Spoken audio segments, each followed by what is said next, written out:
हम रहें या ना रहें, लेकिन यह झंडा रहना चाहिए और देश रहना चाहिए। मुझे विश्वास है कि यह झंडा रहेगा। हम और आप रहें या ना रहें, लेकिन भारत का सिर ऊंचा रहेगा। ये उद्गार हैं पूर्व प्रधानमंत्री लाल बहादुर शास्त्री के, जो उन्होंने स्वतंत्रता दिवस के अवसर पर लाल किले की प्राचीर से व्यक्त किए थे। आप सभी को 2 अक्टूबर गांधी जयंती तथा लाल बहादुर शास्त्री की जयंती की हार्दिक शुभकामनाएं। इसी के उपलक्ष्य में हम जानेंगे कि हमारे लाल बहादुर शास्त्री जी किस व्यक्तित्व के थे। लाल बहादुर शास्त्री का जन्म 2 अक्टूबर सन 1904 ईस्वी को मुगल सराय वाराणसी के चंदौली एक साधारण परिवार में हुआ था। उनके पिता का नाम शारदा प्रसाद तथा माता का नाम राम दुलारी देवी था। अनेक सद्गुणों के कारण समाज में उनकी अच्छी प्रतिष्ठा थी। बालक लाल बहादुर शास्त्री जब केवल 1.5 वर्ष के थे, उनके पिता का देहांत हो गया। पिता का साया उठते ही परिवार का सारा भार माता पर आ पड़ा, किंतु उन्होंने अपना धैर्य न छोड़ा। अब वे बेटे तथा 2 पुत्रियों के साथ अपने पुश्तैनी मकान रामनगर में आकर रहने लगी। माँ की सारी आशाओं के केंद्र यही बच्चे थे। अनेक अभावों और कठिनाइयों को झेलते हुए उन्होंने इन बच्चों का पालन पोषण किया। अपनी प्रारंभिक शिक्षा पूरी कर बालक लाल बहादुर शास्त्री वाराणसी आ गए। पढ़ने लिखने में लाल बहादुर शास्त्री की विशेष रुचि थी। वे बहुत ही सीधे साधे, शांत और मृदुल स्वभाव के बालक थे।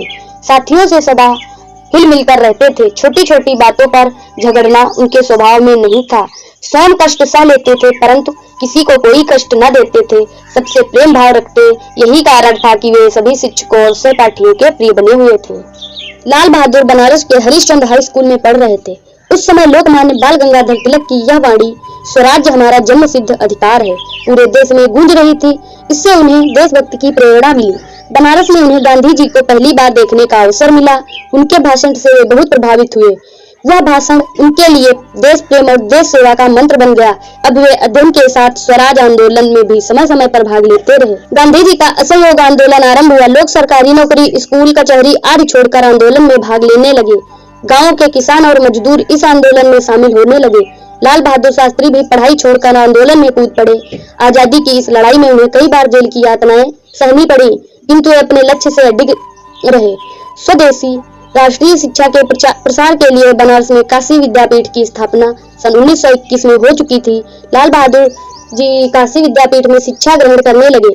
सन 1926 ईस्वी में उन्होंने शास्त्री परीक्षा उत्तीर्ण की। अब वे लाल बहादुर शास्त्री बन गए थे। अध्ययन समाप्त कर शास्त्री जी देश की सेवा में सक्रिय हो गए। पहले वे प्रदेश कांग्रेस के मंत्री बने, फिर उत्तर प्रदेश व्यवस्थापिका के सदस्य चुने गए। इस बीच भी उन्हें कई बार जेल जाना पड़ा। उन्हें जो भी काम दिए गए वे ईमानदारी, कर्तव्य निष्ठा एवं परिश्रम के साथ करते रहे। इन गुणों से प्रभावित होकर पंडित जवाहरलाल नेहरू ने उन्हें आनंद भवन में बुला लिया। भारत छोड़ो आंदोलन में उन्हें पुनः 1942 ईस्वी में जेल जाना पड़ा।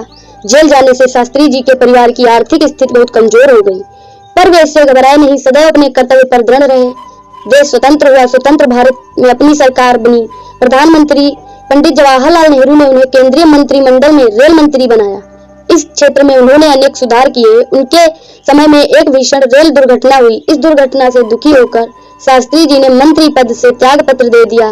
बाद में उन्हें उद्योग मंत्री तथा स्वराष्ट्र मंत्री का दायित्व दिया गया। उन्होंने सभी पदों पर बड़ी निष्ठा, तत्परता और ईमानदारी से कार्य किया।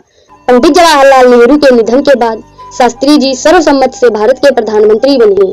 शास्त्री जी के सीधे साधे व्यक्तित्व में अद्भुत दृढ़ता भरी थी। प्रधानमंत्री बनने के कुछ समय बाद ही भारत पर पाकिस्तान ने आक्रमण कर दिया।